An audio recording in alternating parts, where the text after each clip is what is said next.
Group next work हम करेंगे उर्दू का। उर्दू सुप्रीम पेज 48 क्लास में करेंगे। जे वाले दायरे में रंग भरना है। आपने इसमें से मुझे बताना है जे कौन सा है। जिसके ऊपर एक नुक्ता होगा वो क्या है? जे। क्या है? क्या है?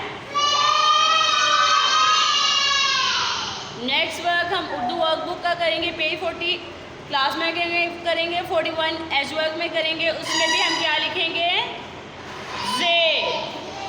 क्या लिखेंगे? आप मुझे इन लेटर्स हर्फ में से बताएं जे कौन सा है। ये जे है, ये जे है। इसके अंदर हम क्या करेंगे? रंग भरेंगे। जो जे वाला दायरा होगा उसके अंदर हम क्या करेंगे? नेक्स्ट ये देखें, उर्दू की वर्कबुक पे भी हम क्या लिखेंगे? जे। क्या लिखेंगे?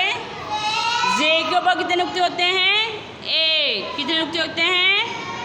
इसको हम सेकंड वाली लाइन से स्टार्ट करेंगे और थर्ड लाइन पे इसको कंप्लीट करेंगे। क्या लिखा है?